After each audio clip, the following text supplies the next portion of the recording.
Hola a todos, vamos a hablar hoy de insuficiencia cardíaca y lo primero que vamos a observar es un mapa de distribución global acerca de lo que pasa con la prevalencia de la insuficiencia cardíaca a nivel mundial. No hay que dejarse confundir por los colores, lo que representa es únicamente una distribución que habla de prevalencia que va en Norteamérica, en Canadá y en Estados Unidos del 0,79, por ejemplo, y lo que pasa en Latinoamérica y el Caribe, donde es el 0,51%. El sudeste asiático del 0,40% y el este de Asia el 1,01, 0,82 en el norte de África y todo lo que es el África subsahariana tiene el 0,70. Los colores son más para invocar, llamar la atención sobre cuál es la prevalencia cruda de la falla cardíaca en diferentes países. Lo que están viendo ustedes ahora es la tumba de Sir Arthur Conan Doyle, el autor de Sherlock Holmes, y lo que leen por las huellas dactilares de un hombre, por las mangas, por sus botas, por las rodillas, por los callos, por los puños, todo esto es lo que llamaríamos clínica, es decir, buscar datos para llegar a un diagnóstico. Y como dicen las últimas tres líneas, que todo esto unido no arroje luz sobre el interrogador competente es prácticamente inconcebible. Realmente no se puede creer que no haya diagnóstico clínico de prácticamente nada. Vamos a hablar de insuficiencia cardíaca, una situación que es de equilibrio muy precario.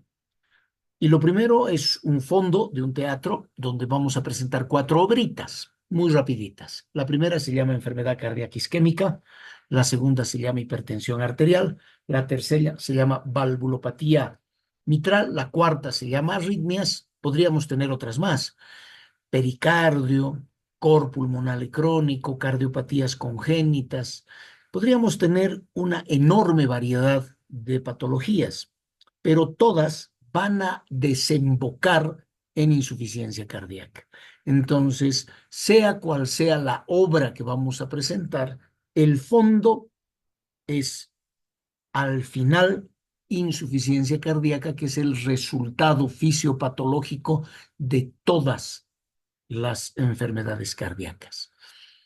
Como un intro muy breve, la falla cardíaca es una situación fisiopatológica en la cual el corazón no es capaz de expulsar la sangre necesaria para cubrir los requerimientos metabólicos del cuerpo. O a lo mejor sí es capaz, pero va a aumentar de manera anormal las presiones de llenado de las cavidades. Es decir, este incremento va a hacer que exista modificaciones en el gasto cardíaco. La insuficiencia cardíaca, de hecho, es un síndrome, es decir, es una reunión de signos y síntomas, es un síndrome donde hay hipertensión venosa pulmonar y o sistémica o de bajo gasto cardíaco, que es el resultado de la falla del corazón como bomba, del ventrículo derecho, del izquierdo, de los dos, y la puesta en marcha de mecanismos compensatorios para tratar de resolver este fracaso con el fracaso también de los recursos de compensación. De tal manera que la insuficiencia cardíaca es un proceso, no es un diagnóstico, es el curso evolutivo rumbo a la falla cardíaca, es, reitero, el resultado fisiopatológico final de todas las cardiopatías habidas y por haber. Para reunir estos signos y síntomas variados, se tienen criterios. Estos criterios, aquí tienen ustedes 7 criterios mayores de insuficiencia cardíaca que fueron publicados la víspera de la Nochebuena de 1971 en el New England Journal of Medicine. Tienen el 100% de sensibilidad y el 78% de especificidad. Se conocen como los criterios de Framingham, vamos a hablar de ellos dentro de un instante, y estos son los 7 criterios mayores. Estos son los 7 criterios menores. Lo más probable es que la suma de estos criterios, 14 criterios en total, les hayan sido enseñados, ojalá que no, a ustedes como me los enseñaron a mí. A mí me dijeron que ingurgitación yugular, hepatomegalia y edema en extremidades inferiores era insuficiencia cardíaca. Y en realidad lo que me estaban diciendo es que dos criterios mayores o un criterio mayor y dos menores hacen el diagnóstico. En el caso de la enseñanza racional, entre comillas, que he recibido, la ingurgitación yugular es el criterio mayor y el edema de extremidades inferiores y la hepatomegalia son los dos menores. Esto es lo que hacía para mí insuficiencia cardíaca. Si me hubieran dicho que la cardiomegalia, la disnea de esfuerzo y la tos nocturna era insuficiencia cardíaca, hubiera crecido con ese criterio. Lo que tengo que tener en consideración es que dos criterios de los mayores o un criterio mayor y dos menores hacen el diagnóstico, por lo menos hasta aquí. Y a estos 14 criterios, 7 mayores, 7 menores, se les junta un criterio comodín, se les une la mona, que es la pérdida de más de 4,5 kilos en 5 días de tratamiento diurético. Esto, como lo menciono, ya fue presentado en este estudio que corresponde al llamado estudio de Framingham. Framingham es una ciudad del estado norteamericano de Massachusetts. Lo ven ustedes en la parte marcada con rojo, aquí una parte grande, y en este lugar, donde está la cabeza de la flecha, está la ciudad de Framingham. Y la ciudad de Framingham es la que le da lugar, le da la titularidad al nombre de los criterios. Entonces, por la clínica, de acuerdo a los criterios que fueron desarrollados en este estudio, Framingham, dos criterios mayores o un criterio mayor y dos menores hacen el diagnóstico de insuficiencia cardíaca. ¿Desde cuándo está vigente el estudio de Framingham? Desde 1948. Tenemos 76 años del estudio epidemiológico más grande que ha dado lugar a estos criterios diagnósticos. Dos criterios mayores o un criterio mayor y dos menores o 5 criterios menores o un solo criterio mayor hacen la perspectiva de este síndrome de insuficiencia cardíaca. Y ese un solo mayor es el galope por tercer ruido. ¿Cómo me doy cuenta de que el paciente tiene un galope por tercer ruido? Que de hecho lo están viendo en la flecha, en el texto original del estudio de la historia natural de la falla cardíaca congestiva del estudio de Framingham, que, como ven ustedes, ha sido publicado el 23 de diciembre de 1971, el galope por tercer ruido y la pérdida de peso de 4,5 kilogramos en 5 días en respuesta al tratamiento diurético ya se venían manejando desde esta época, desde el 71. Lo primero que debo decirles y recordarles es que hay un primer y un segundo ruido, por supuesto, y que el periodo que está entre el segundo y el primer ruido se llama diástole. Y la diástole, como ustedes saben, está separada en proto-mesotele-diástole. Cuando hay tercer ruido, el tercer ruido es protodiastólico. Cuando hay cuarto ruido, ese ruido es telediastólico. Sea tercer o cuarto ruido, hay un ruido de más. Cuando uno dice, ¿cómo se escucha? Ojalá se pueda estar compartiendo el sonido. ¿Cómo se escucha tercer y cuarto ruido? El galope por tercer y cuarto ruido uno suele encontrar pues, el galope de un caballito, pero lo que nosotros encontramos es este sonido. Pum, pum, pum, pum. Y cuando suena por cuarto ruido, tucuntu, tucuntu, tucuntu, tucuntu, tucuntu. No son cuatro ruidos, es solo un ruido, pero lo que cambia es la cadencia. Cuando el paciente tiene galope por tercer o cuarto ruido, ese paciente está en falla cardíaca. El galope por tercer ruido se llama galope protodiastólico y el por cuarto ruido debería llamarse galope telediastólico, pero se llama galope presistólico porque está antes de la sístole.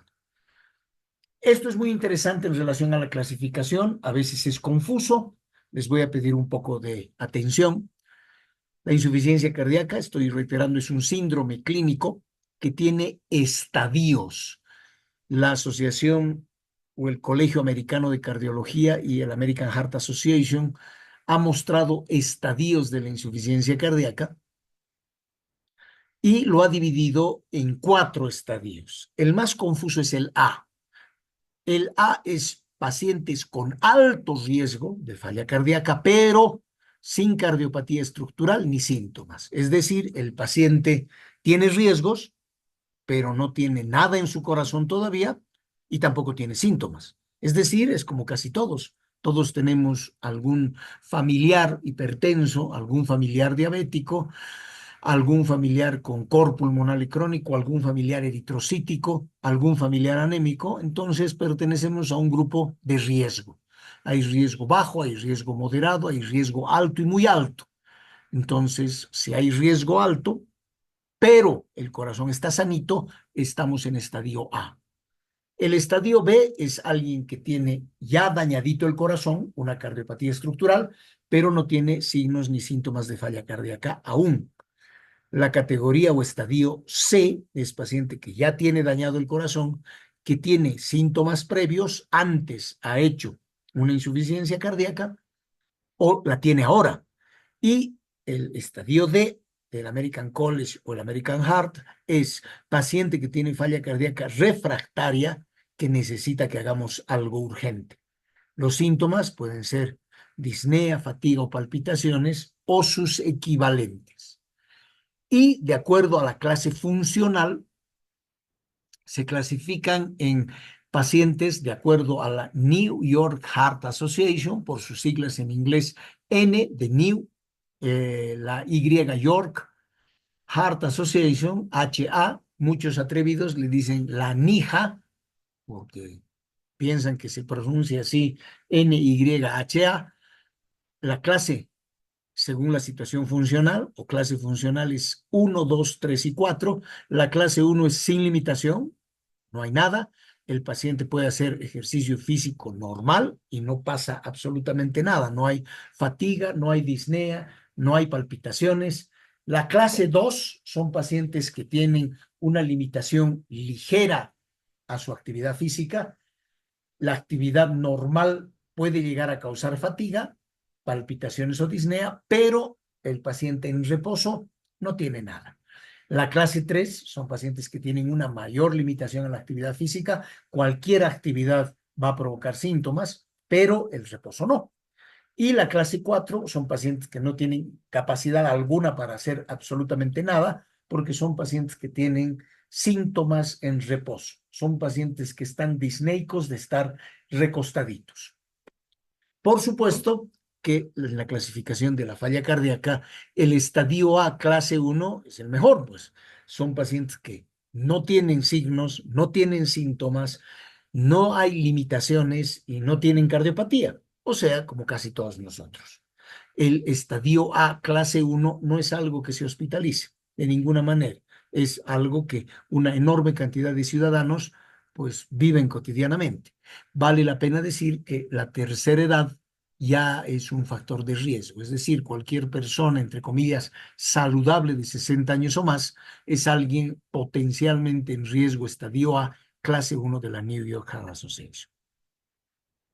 Ahora, ¿cómo clasificamos la falla cardíaca? Hay muchas.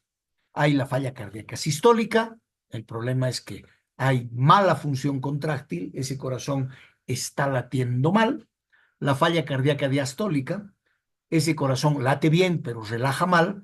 O una falla cardíaca latente, cuando hay un paciente que tiene falla pero está asintomático todavía, está pendiente que se manifieste clínicamente.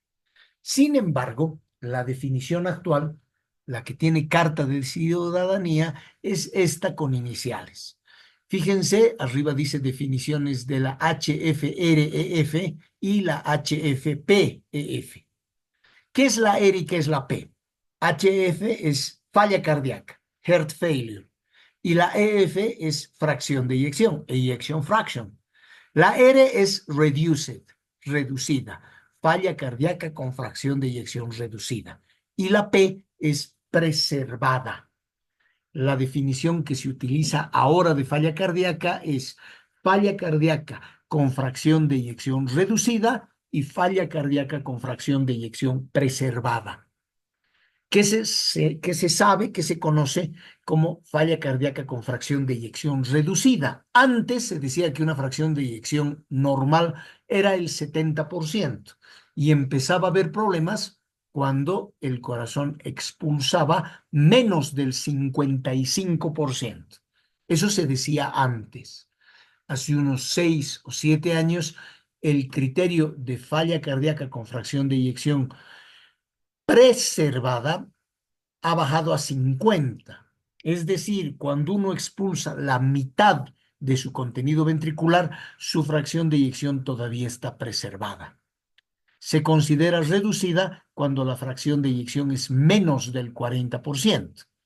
Más del 40%, 50 es preservada, y el estadio que está al medio, entre 41 y 49%, se conoce con preservada borderline, como preservada en el límite, en el borde.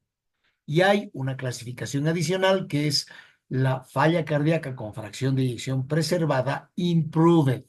Este improved es alguien que tenía menos de 40 y que con nuestro tratamiento hemos conseguido que sea por lo menos 40 o más. Lo hemos recuperado. Por eso ese improved es preservada recuperada. Entonces, antes era fracción de eyección reducida, limítrofe y preservada. Y hoy día hay subvariedades de estas mismas, pero vale la pena que ustedes tengan en mente que menos de 40 está reducida y más de 50 o 50 está preservada, habiendo un estadio en medio que es la borderline. Antes era solo fracción de eyección. ¿Cuánto late? Que vendría siendo el equivalente cardiológico de cuánto cuestas, cuánto vales. Lo que pasa es que antes la falla cardíaca solo se consideraba como falla sistólica, el corazón disfuncionando como máquina que bombea. Entonces, relacionado con la falla cardíaca, esta es la fracción de eyección reducida, menos de 40, la fracción de eyección preservada, la borderline, y en relación al tiempo, reciente, transitoria, crónica, de acuerdo a la progresión aguda, estable o en franco empeoramiento, y en relación a su localización, una falla cardíaca del corazón izquierdo, del derecho, combinada o falla congestiva. ¿Cuál es el problema? Me voy a detener aquí apenas unos minutos. La falla cardíaca es uno de los mayores problemas de salud pública que aumenta los riesgos de morbilidad, mortalidad y gasto, el cochino dinero. Y hay alta incidencia de hospitalizaciones con mayor costo. Graficaré esto. 21 millones de adultos en el mundo viven con falla cardíaca y se espera que esto vaya aumentando con el tiempo a medida que nos hacemos más viejos. El estudio para hace 10 o 12 años hablaban de 108 billones de dólares. La mitad de los pacientes con falla cardíaca se mueren en los siguientes 5 años, y la falla cardíaca es la causa número 1 de rehospitalización en pacientes mayores de 65 años. Y los pacientes con falla cardíaca no vienen solos. La mayor parte de los pacientes tienen 3 o más comorbilidades. Voy a mencionar 3 de las más frecuentes: hipertensión, diabetes, dislipidemia, alteraciones del colesterol, diabetes mellitus e hipertensión arterial. Y los costos. Les pido mil disculpas por lo cargada de esta imagen, pero acá están los años: 2012, 2015, 2020, 2025, andaríamos por acá. Y aquí los costos en relación a la edad. Esto es para más de 80 años y esto es para gente relativamente joven. Y vean ustedes que los costos van incrementándose, menos de los de 80 años, y esto es por una razón fundamental. Cada vez hay menos personas de 80 años porque se mueren más jovencitos. Y fíjense ustedes aquí, estos son gastos directos o indirectos. Los gastos directos suben, lo voy a explicar, y los gastos indirectos también. ¿Qué es un gasto directo? Necesito tratamiento para alguien con falla cardíaca que es mi familiar.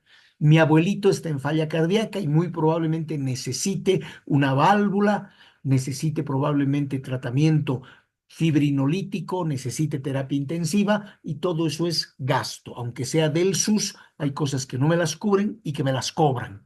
Entonces, los gastos directos por lo que le está pasando a mi abuelito aumenta el costo a medida que vamos pasando el tiempo. Todo la inflación aumenta. Y para llevar a mi abuelito al hospital, o puedo tomar teleférico, puedo tomar un minibús, un taxi, puedo ir en auto, puedo tener la necesidad de gastar la gasolina de mi auto y todo es un coste indirecto. Además, no voy a ir yo solo, a lo mejor mi esposa va conmigo, a lo mejor ella tiene ganas de un café, a lo mejor ella se queda con el abuelito quiere comer mientras estamos esperando la consulta o quiere desayunar porque fuimos en ayunas, ya le sacaron la muestra, son costos indirectos que van aumentando a medida que pasa el tiempo. Y se estima que esto es para todos, la gente afrodescendiente, la gente que es blanca pero no hispana, la gente blanca que es hispana y en otros están fundamentalmente asiáticos. Entonces, todo el mundo termina incrementando costes a medida que va pasando el tiempo. Y además, lo más importante, lo destacable de esta imagen es que a pesar de todo lo que se sabe, muchos pacientes no reciben la terapia apropiada y probada en los estudios. Lo voy a explicar. Son dos imágenes, hay 12 años de diferencia entre una y otra, 13 años de diferencia en realidad. Una es del 2 de septiembre del 99 y la otra es de enero del 2011.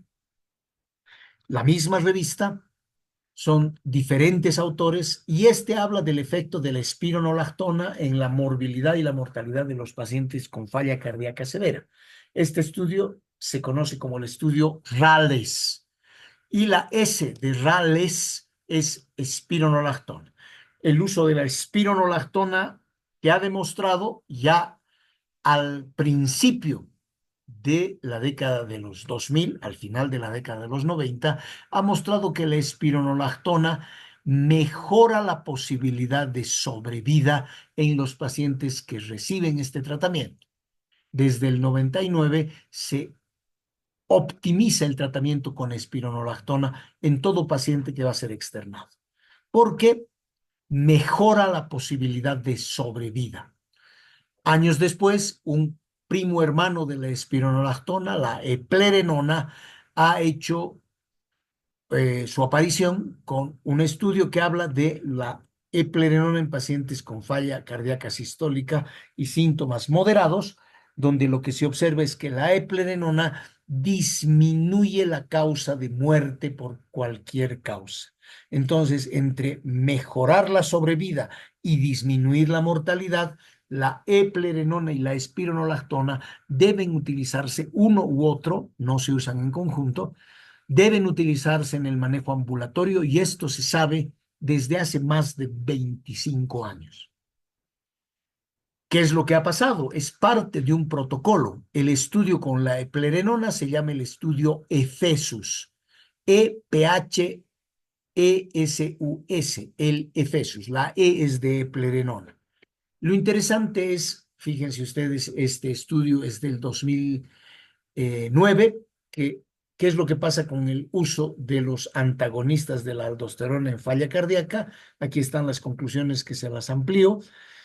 Menos de un tercio de los pacientes, menos del 30% de los pacientes elegibles y que participaban en un registro de mejora de la calidad, recibieron el tratamiento con los antagonistas de la aldosterona, eplerenona o espironolactona, recomendadas en las guías.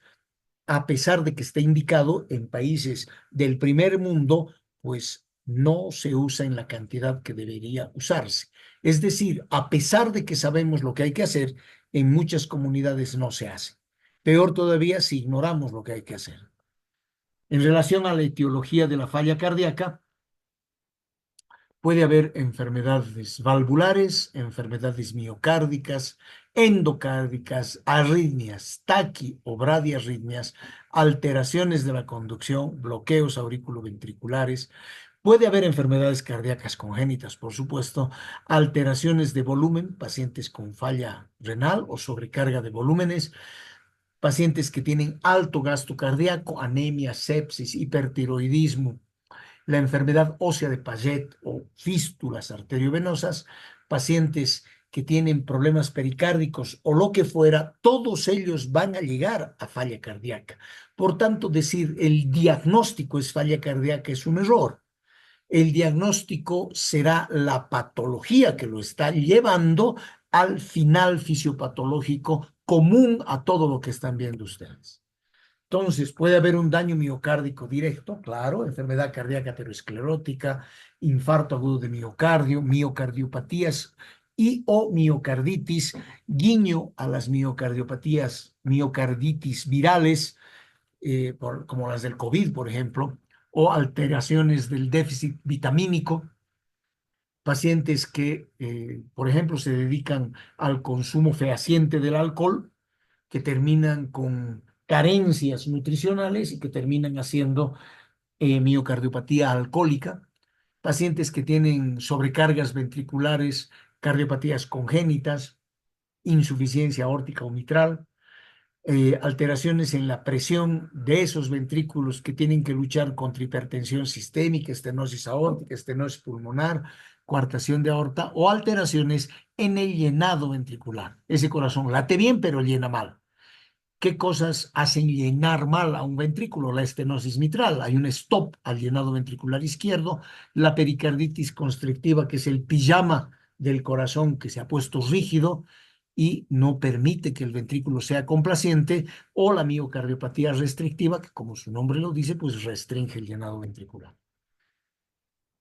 Se han empezado a buscar desde la década del 70, han pasado una enorme cantidad de años y se han buscando vivo o muerto, habitualmente muerto, al paciente con falla cardíaca sistólica. Estos criterios que mostraba, como los criterios de Framingham, son solamente para falla cardíaca sistólica. Esto puede suceder en pacientes, este es un comparativo de edad y sexo. Fíjense, los hombres están en un coqueto color naranja, las mujeres en un gris muy a tono, y vean ustedes que hay muchos más varones con riesgo cardiovascular, hay muchos más varones hasta los 79 años y de pronto a los 80 años hay más mujeres. ¿Qué es lo que ha pasado? Lo que pasa es que en el periodo hasta los 79 años no solamente se han enfermado más los hombres, sino que se han muerto más.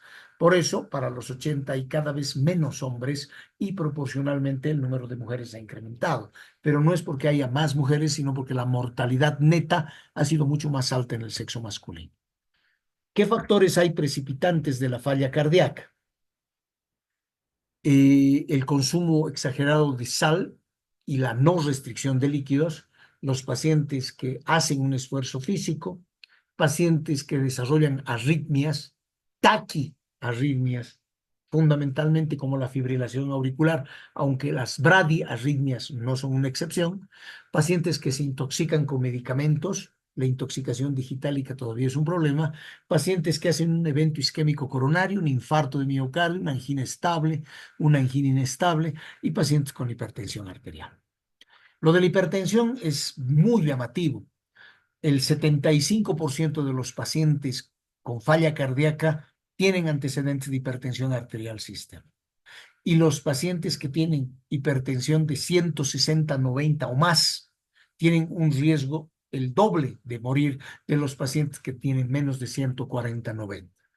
Si ustedes consultan con los estudiantes que han estado conmigo en el grupo, se van a dar cuenta de que una buena proporción de las determinaciones de presión arterial hospitalaria no están bien realizadas. Eso quiere decir que no se toma bien la presión arterial ni siquiera en un hospital de tercer nivel. ¿Qué cosa puede precipitar una insuficiencia cardíaca? Tromboembolismo pulmonar, infecciones, fundamentalmente las respiratorias, fiebre, anemia o hipertiroidismo, que son estados de hiperdinamia cardiovascular. Ese corazón late más rápido en fiebre, late más rápido en anemia y obviamente late mucho más rápido en hipertiroidismo. ¿Qué puede precipitar? Lo había adelantado, el consumo excesivo de alcohol. Los pacientes que han entrado en lo que hoy día se conoce como síndrome cardiorrenal, pacientes que hacen falla renal a partir de una falla cardíaca, el corazón como bomba no funciona bien, no llega buena sangre a perfusión renal, el riñón termina fracasando, el paciente consume medicamentos que retienen sodio, los AINES, los analgésicos no esteroideos, los esteroideos, los estrógenos y el minoxidil. Mucha gente utiliza minoxidil para tener más cabellito. Y el uso de medicamentos depresores del miocardio. Los beta bloqueantes son bradicardizantes, los calcio antagonistas son taquicardizantes y los antidepresivos tricíclicos tienen, entre otros, efectos metabólicos adversos. ¿Qué es lo que hay que hacer para el diagnóstico de la falla cardíaca? Una buena historia clínica y hay que hacer una exploración física. Hay que examinar a los pacientes. Esto se conoce como clínica. Clínica deriva del griego kliné, escrito con K, que significa cama. Lo que se puede hacer al ladito de la cama del paciente, examinarlo, hacer una buena historia clínica. Y luego vienen las pruebas complementarias, que son las que ustedes ven en color rosado.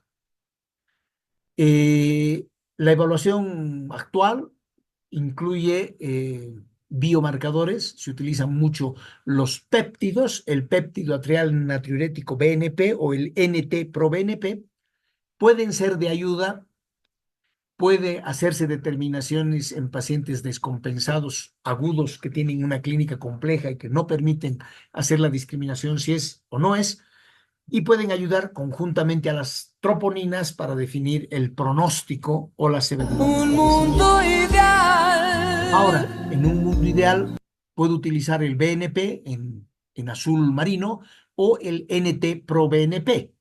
Eso en un mundo ideal. Nos sirve para averiguar la gravedad de la insuficiencia, para planear el tratamiento y averiguar si el tratamiento está dando resultado. ¿Cuál es el punto de corte? El BNP tiene un rango de 30 a 147 y el ProBNP tiene entre 87 y 424. Para el BNP, picogramos por mililitro. Para el BNP, entonces, el valor de corte es 130 picogramos por mililitro, 130, el punto medio acá, y para el NT-proBNP es 300 picogramos. Cualquier cosa que esté distinto a ese punto de corte nos debe llevar a pensar en la posibilidad. Sin embargo, reitero, aquí está, la guía inglesa es un poco más estricta, dice que para excluir el diagnóstico, eso es lo más interesante, para excluir el diagnóstico, 100 picogramos para BNP y 300 picogramos para ProBNP. La guía europea, 35 milipicogramos para BNP y 125, fíjense valores más bajitos. Lo que pasa es que el péptido natriurético tipo B descarta insuficiencia cardíaca, no la confirma. Entonces, lo importante es tener valores de descarte. La mitad de los pacientes tienen falla cardíaca congestiva con función sistólica preservada fundamentalmente en ancianos. Los pacientes, si responden así, como sí, a cualquiera de estas, hay antecedentes, cardiopatía conocida, hipertensión, valvulopatía, infarto, factores de riesgo, sí, un tiqueo. Hay disnea de esfuerzo, episodios paroxísticos nocturnos, sí, 2 tiqueos. Hay galope, soplo de insuficiencia mitral, insuficiencia aórtica o estenosis aórtica, o crepitantes, ingurgitación yugular, o edema en miembros inferiores, sí.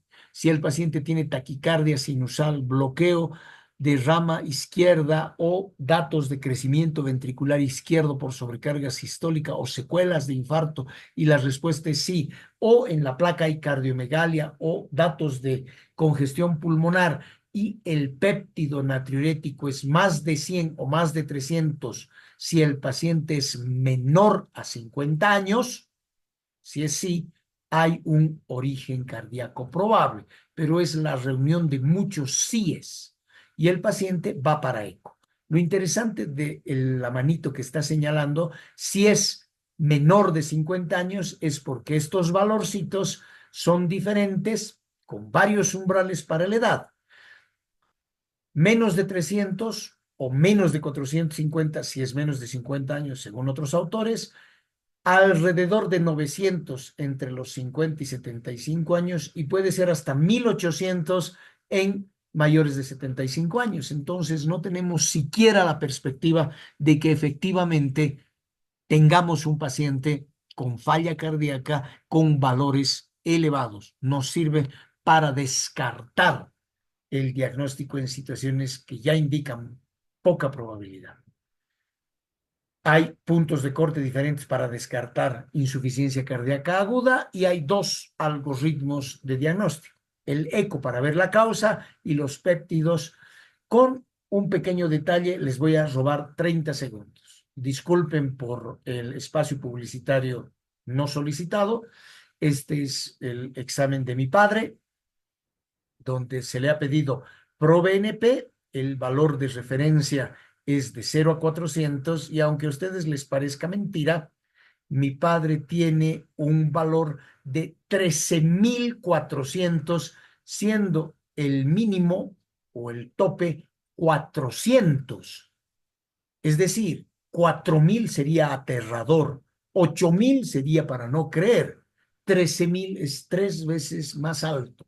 ¿Qué es lo que está pasando? Esto sirve para descartar cuando el valor está por debajo de los picos de corte. Todo lo que está por encima está hablando de otras posibilidades como sepsis, como falla renal.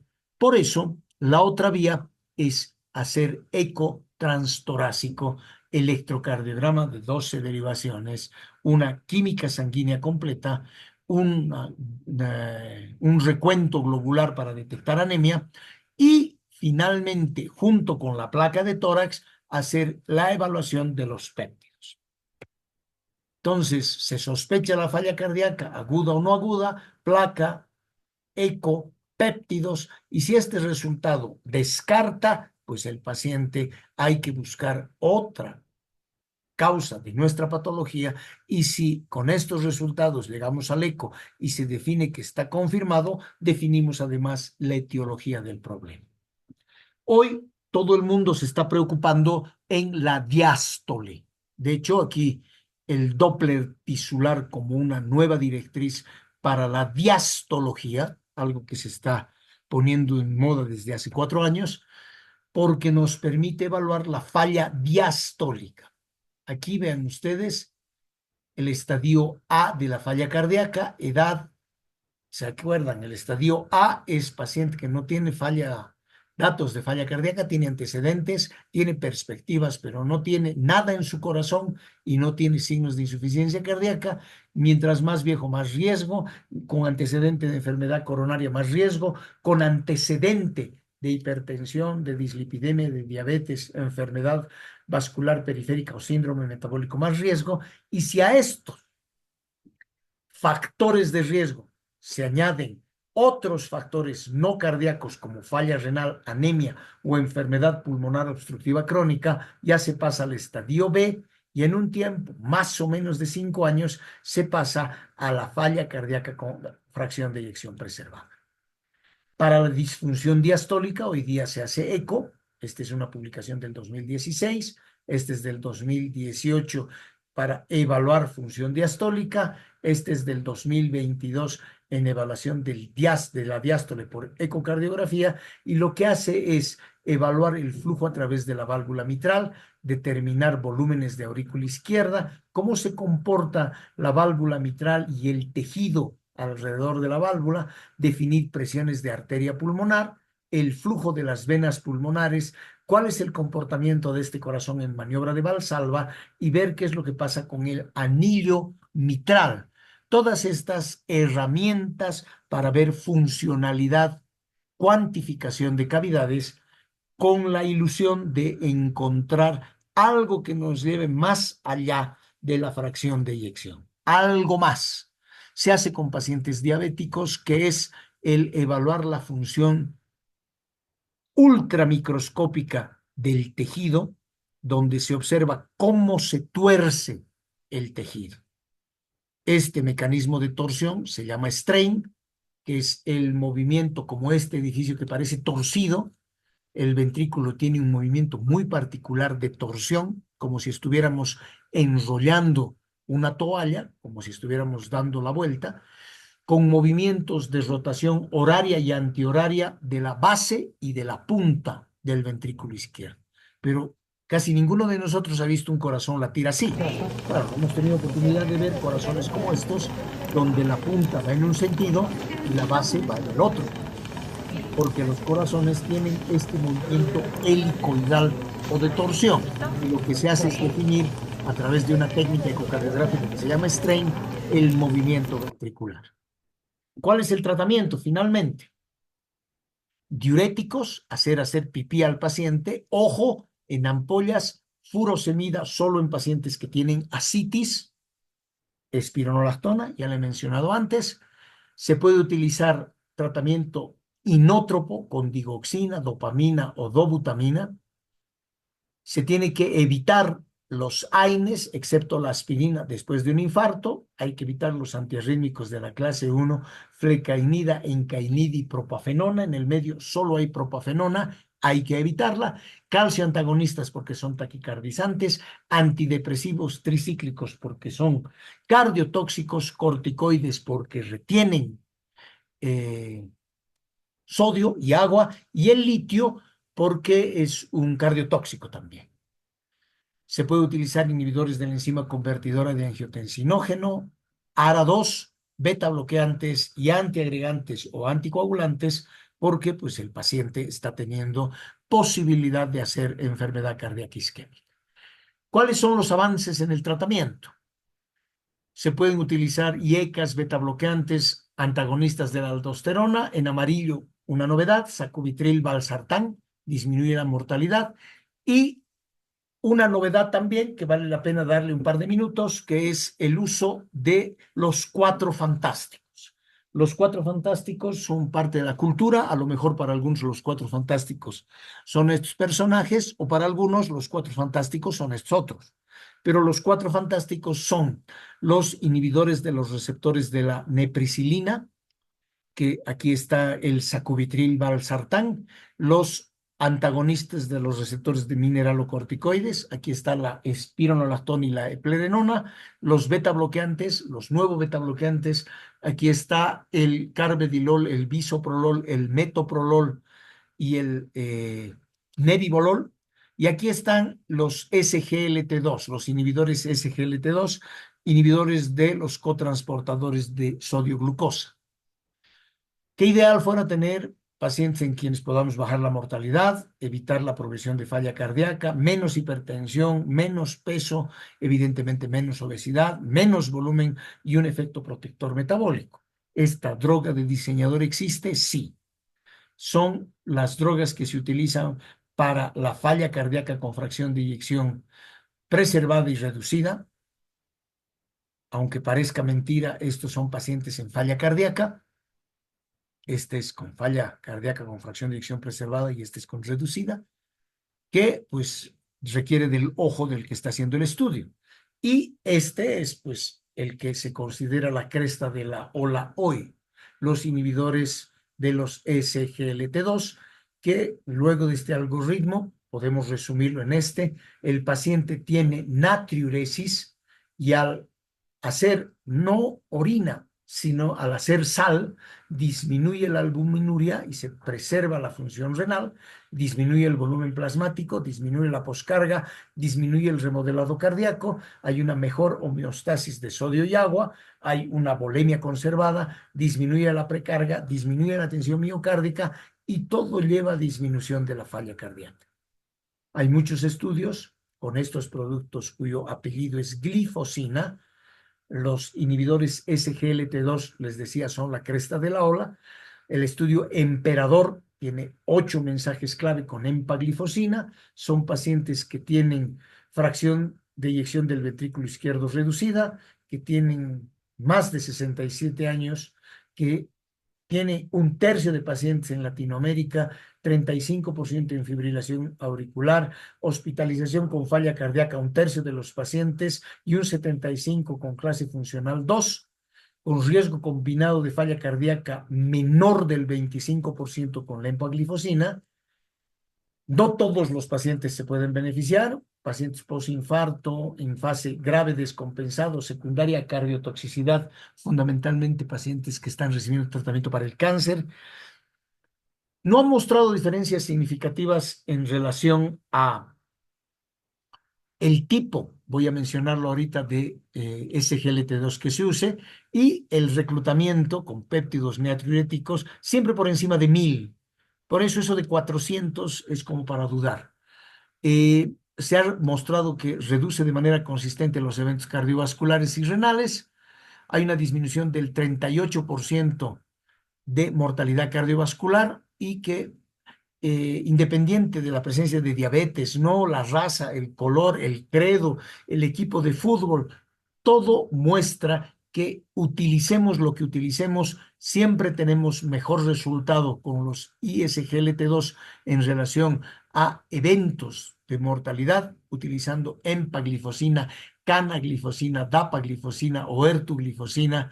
Entonces, la falla cardíaca necesita diagnóstico porque el tratamiento puede ser muy alentador y podemos parchar ese corazón. En el mundo real, en este mundo, tenemos fracciones de eyección del 17%, del 23%, del 35%. Tenemos en 3D del 27%, no nos acercamos ni al 35%, menos al 40%, pero tenemos pacientes con problemas valvulares. Tenemos estenosis mitral degenerativa o reumática, o tenemos esto que parece el ojito de un águila, que en realidad es un coágulo filiforme o un coágulo gigantesco en presencia de una enfermedad de Chagas, o tenemos esto, que es la placa radiográfica de un paciente con cor pulmonar y crónico secundario a una TB pulmonar activa. Entonces, en el mundo real todavía tenemos problemas para tratar la causa antes de que el paciente llegue a falla cardíaca. Nuestro problema, no diagnosticamos. Si es que hubieran preguntas, hágalas a través de la red. Yo voy a responder. No tengo WhatsApp, pero lo pueden hacer a través de Telegram. Termino aquí, dejo de compartir. Muchas gracias y hasta la próxima.